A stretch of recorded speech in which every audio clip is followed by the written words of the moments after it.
Have y'all noticed how I kind of like historic terms, historic words?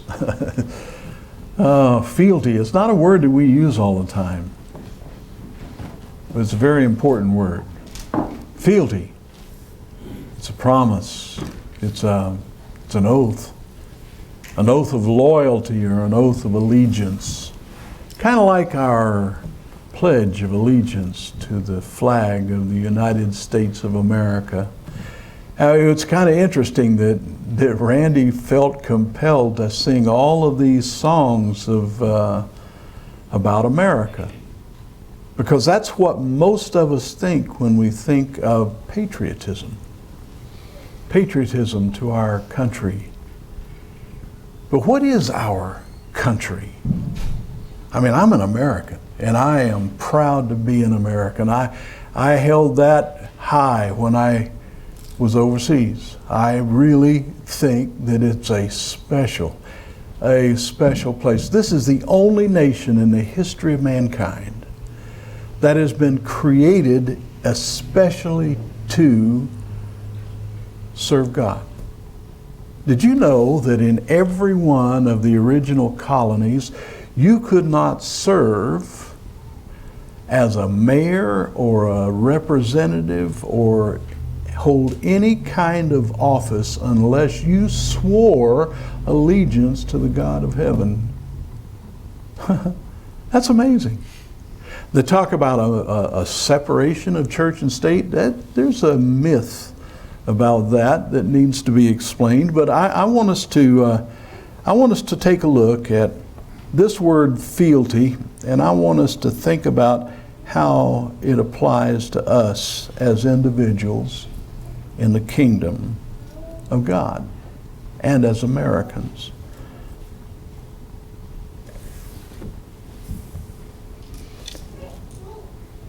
Fealty is a sworn allegiance, a loyalty to a master or lord. It's a debt of loyalty or service. My question to you is, to whom do we owe this unequivocal commitment of allegiance? You know, we sang that song, this O Thou Fount of Every Blessing.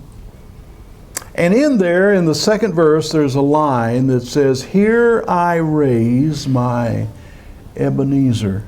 Raise your hand if you know what an Ebenezer is.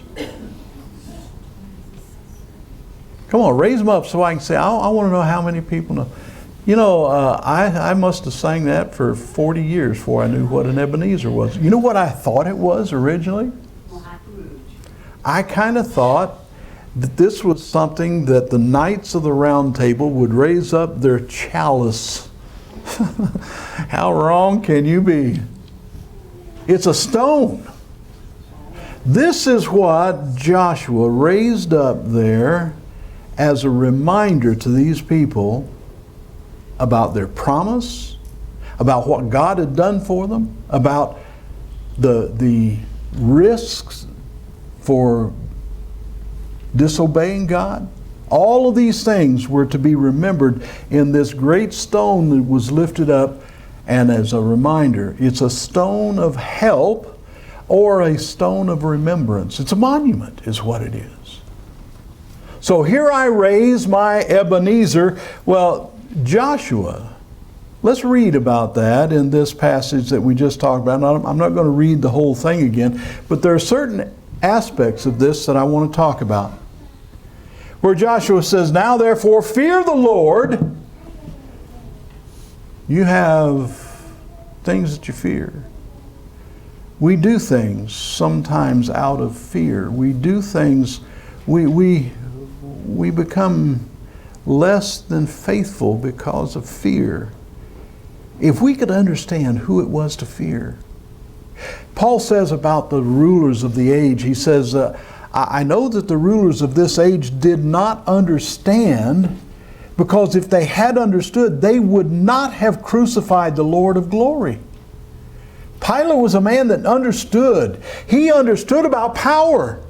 As a matter of fact, he understood the power he had. He said to Jesus, "Don't you know I could save you?" That had to be something that just rolled around the Lord's head.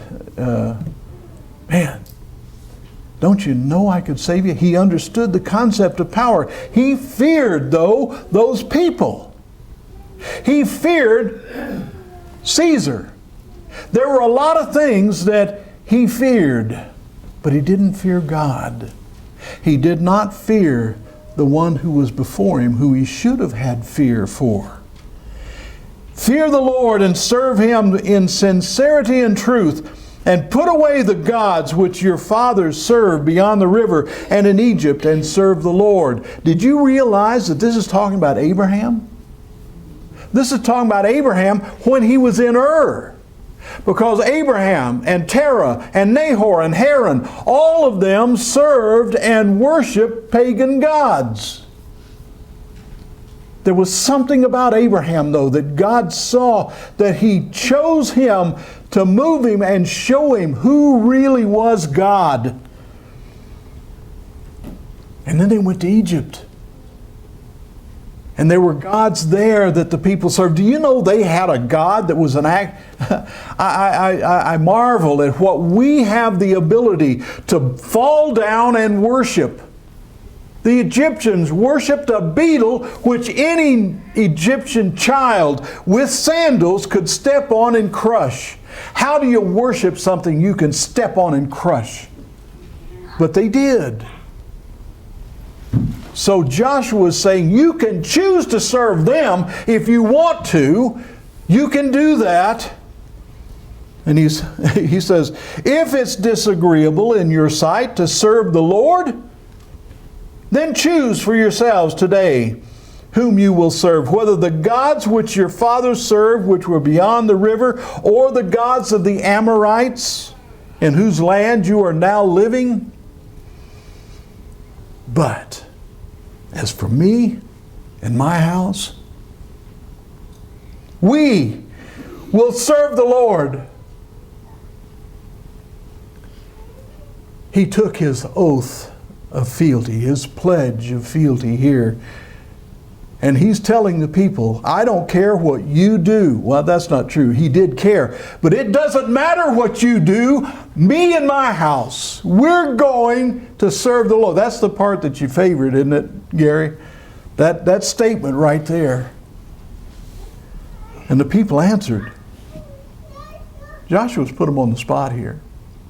He's put them on the spot. And they say, far be it from us that we should forsake the Lord to serve other gods. For the Lord our God is He who brought us and our fathers up out of the land of Egypt and from the house of bondage. They knew the stories. They had been told the stories.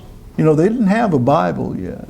They didn't have all of this that they could just pick up and read. They had a book that was read by the priests on occasions, but they did not have a Bible like you can pick up in your phone and read anytime you want to read it.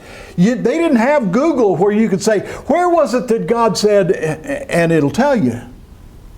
I can't believe that Google does that. Google? And they've got every verse that you want to know, and you can find it instantly. Shame on us if we don't use that Bible.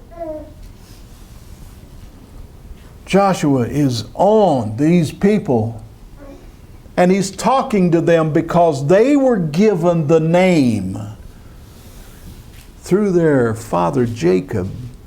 Do you remember when he wrestled with that man in Genesis chapter 32?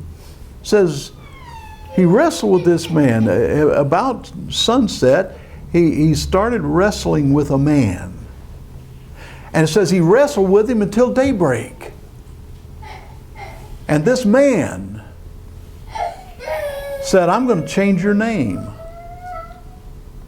It's no longer going to be Jacob, which I don't mind having my name changed from Jacob because it means heel grabber. That's quite a name, heel grabber or supplanter. This is the kind of name that you really, sorry Jake,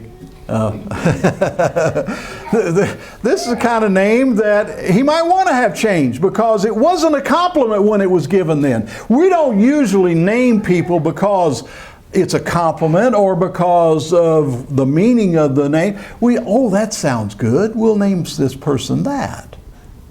Jezebel. Yeah, that has a ring to it. No.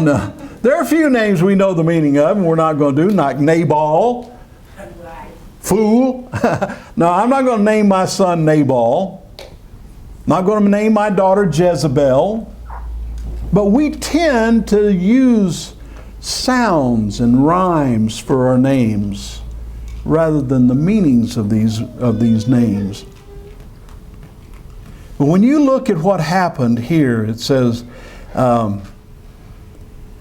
God did all of these things for us, and the Lord drove out from before us all the peoples, even the Amorites who were in the land. There were giants in the land. There were people that when they first came to Shechem, and this place Shechem, where all this took place, is a very important place in the history of Israel. And it's here that the spies looked and they saw, we can't do this. So 10 of the 12 said, no, we can't do this. And they backed out. They did not believe that God would do what He said He would do. Only Joshua and Caleb stood for the Lord. But now here's what they say. We also will serve the Lord, for He is our God. They've come to recognize that beetle didn't help the Egyptians. They've come to realize that all of these pagan gods did not keep God from running these people out so they could have their homes, their cities, their vineyards, all of the things that they had not worked for, God was now giving them. And it's this oath of loyalty because of all of those gifts. Here's their oath of fealty. Then Joshua said to the people, you will not be able to serve the Lord. He understands the meaning of their name. We didn't get to that change of names. His name was Jacob. But the angel that wrestled with him, the man that wrestled with him, said, I'm going to change your name.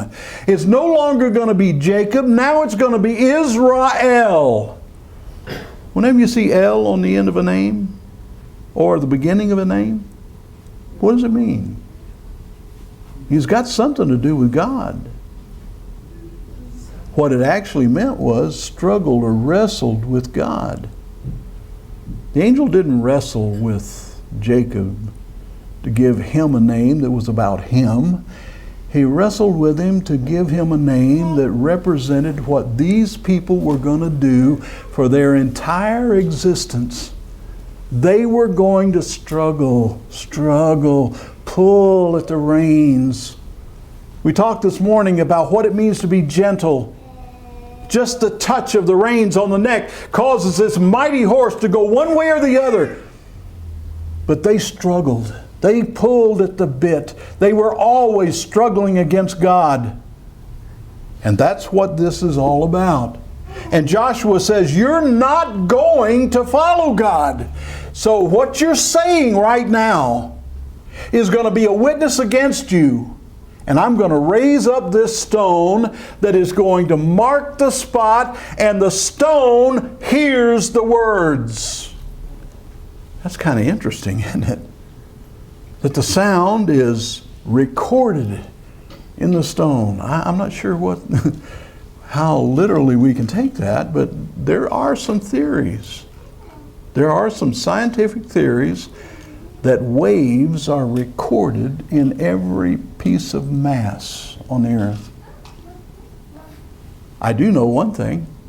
I do know that the light waves, the energy waves that came from the atomic bomb in Hiroshima were recorded on the stone of buildings. They actually could see the image of the people that wave went through. So why would sound waves be any different?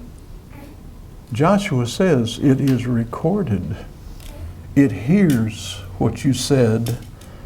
It's kind of a scary thought. The NSA is doing it. That's why it's here, recording everything that you say. And I have a friend that said, turn off that phone. Go put it in your truck. I don't want the NSA listening to what I'm saying. I thought, that's kind of weird, but might be. I don't know. He says, He is a jealous God. He will not forgive your transgressions or your sins He will not forgive. If you forsake the Lord and serve foreign gods, then He will turn and do you harm and consume you after He has done you good. The people said, no, but we will serve the Lord.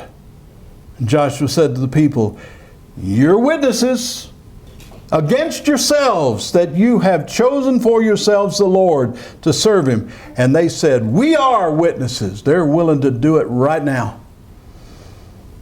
Now, therefore, put away the foreign gods which are in your midst and incline your hearts to the Lord, the God of Israel. The people said to Joshua, we will serve the Lord. How many times they've said, we will? 3 times now. We will serve the Lord and we will obey His voice. So then's when Joshua made the covenant, he made the statute, and he raised the stone.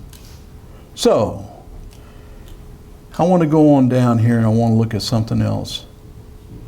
There he raised their Ebenezer. So then Joshua dismissed the people, each to his own inheritance. Do you remember the story of Joshua before all of this? Before they went into the land of Canaan? Story of Joshua when they were just coming across the Jordan River and they were going to fight at Jericho. These people really weren't warriors. They were shepherds. They had come through 40 years of wilderness travels. They were just a bunch of migrants. What it reminded me of is this train of people that are fleeing from Central and South America and coming up in hordes to cross over into what they view to be the promised land. Don't hear too much about that anymore, but it reminds me of this. Now Joshua met the man with the sword in his hand in Joshua chapter 5. It came about when Joshua was by Jericho. Joshua is now the general. He's Moses' replacement. Joshua is the man. He's in charge of everything under God for these people. How'd you like to be in charge of such a rebellious bunch of people, getting ready to go fight a bunch of nations that are stronger than you are? How would you feel about that? Well, Joshua's contemplating the battle that's upcoming in Jericho. And he looks up and he sees a man coming at him with his sword drawn in his hand. Now, you back up and Jacob wrestled with this man. I don't have any idea that the man that Jacob wrestled was as impressive as this man. Because Jacob was really willing to go out there and jump into a wrestling match that lasted all night. I'm not going to do that with somebody that just scared me to death. But this man has a sword drawn in his hand, and it says, he lifted up his eyes and looked, and a man was standing opposite him with his sword drawn in his hand, and Joshua went to him. I don't imagine it was running up to him. I imagine it was cautiously approaching this man. And I imagine from a distance, Joshua said, you for us or for them, our enemies? Where do your loyalties lie? Joshua's saying to this man? And the man answers. But he doesn't answer the way I would want an answer. His answer is, I'm not with you or them. His answer is, no.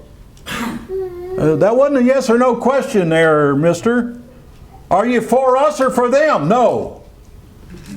I come now as the commander or the captain of the armies of the Lord. Whew. The hosts of the Lord. And that's multitudes, usually talking about armies. My allegiance, my fealty is to Jehovah. And Joshua fell on his face to the earth and bowed down and said to him, what has my Lord to say to his servant? He didn't know anything about this man except one thing. Well, a couple things. You're greater than I am, and I'm your servant. The captain of the Lord's host said to Joshua, remove your sandals from your feet, for the ground, the place where you're standing is holy. And Joshua did so. When's the last time you heard that? That happened with Moses on the mountain in the burning bush. Now, even though this commander of the armies of the Lord is described a different way, I want you to think about this. In Daniel chapter 12, and I kind of have to make, in my own mind, this has to be the same person. Notice what it says about him in Daniel chapter 12 and verse 1. Now at that time, Michael, the great prince who stands guard over the sons of your people, will arise, and there will be a time of distress such as never occurred since there was a nation until that time. And at that time, your people, all of your people, everyone who is found written in the book will be rescued. You know, there were conditions about this man with a sword in his hand. When they asked, who are you for? Us or them? I'm for God. I am loyal to Jehovah. What did that mean to Joshua? How could Joshua even translate that when he says, no, I'm serving God? Well, what are you doing here then? What's your job? What's your purpose? What are you going to do with me or for me? I don't understand. Now, it doesn't say that, but that's what would be running through my mind if the man said no. I'd be wondering, how does this fit? This tells us he came to rescue God's people. Everyone whose name was written in the book. There were limitations on his ability to rescue. In other words, his protection, he was going to rescue those true to their pledge of fealty. All those people that had said,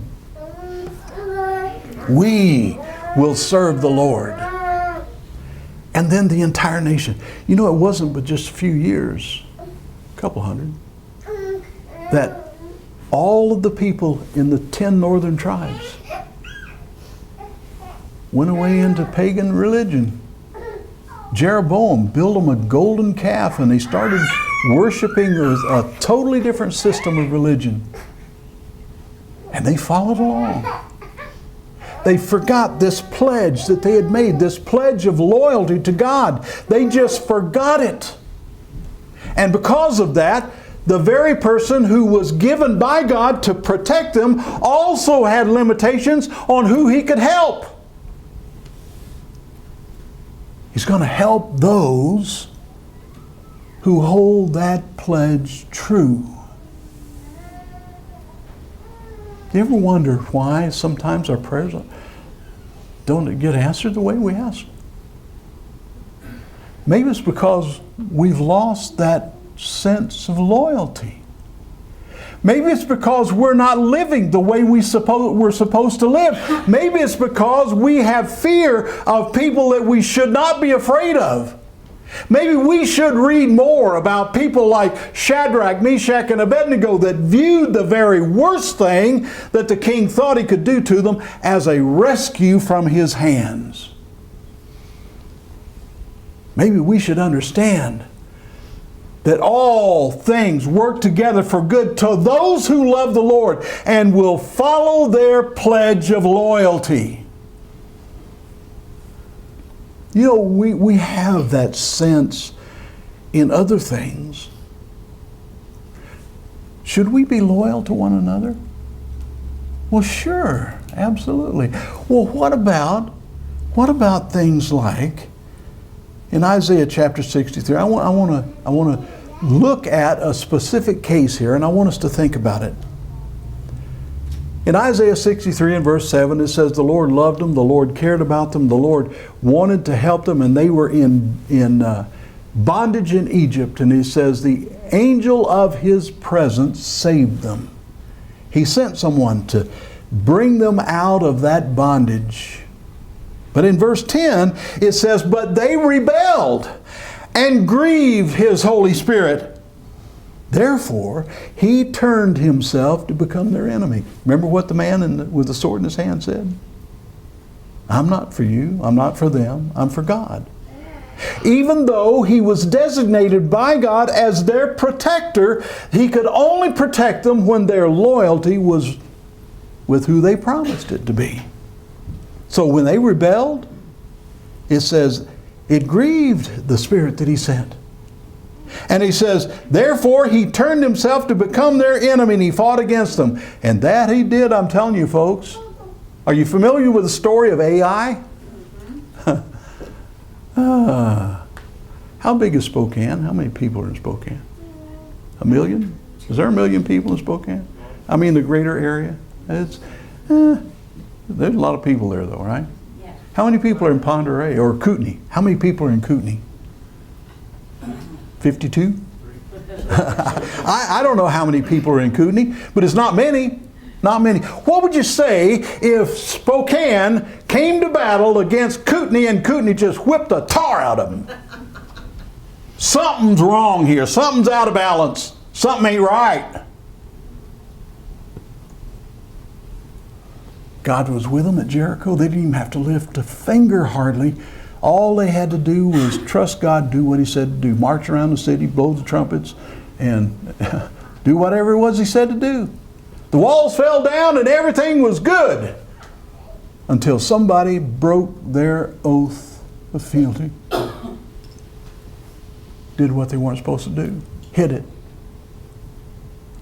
So, the next city they go up against, and this little pipsqueak of a place just whoops the tar out of them. He turned himself to become their enemy. Joshua warned them. He said, don't you violate this. This is a promise that you've made. Your word has to mean something. So when you make a promise before God, that's why it is so important that when we say yes, it means yes. When we say no, it means no. There's no equivocation in there. Yes is yes, no is no. Otherwise, you use a word like maybe. My kids always said, that means no. Can we go to that? Maybe. Maybe later. No, that means no. We'll just forget it. This man with a sword in his hand's allegiance was to the King of heaven, to the Most High, the blessed and only sovereign. Is he loyal to me? Well, if I'm loyal to the blessed and only sovereign, yes. You know, when you stop and think about it, this helps us to understand very difficult statements in the Bible. Statements that Jesus made. Like, unless you hate your father, your mother, your sister, your brother, you're not worthy to be my disciple. Hate them? What? That doesn't make a bit of sense. Because every place else he says to love them. He's talking about letting them be a try to ply you away from God. You can't love them enough to let them do that. If anyone comes to me and does not hate his own father and mother and wife and children and brothers and sisters, yes, even his own life, he cannot be my disciple. Remember what he said in Revelation? Be thou faithful unto death, and I will give you the crown of life. Up to and including that much. That's how important this oath of loyalty is.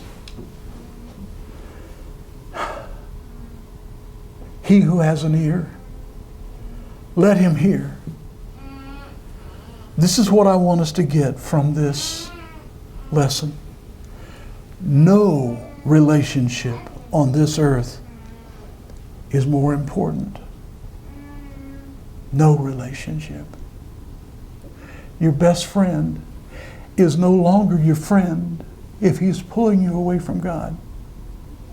Your wife is not your loved one if she's pulling you away from God. Your husband is not worth your soul. No person on this earth is worth your soul. That's why Jesus said what he did to Peter in John chapter 21. When they'd finished breakfast, Jesus said to Simon,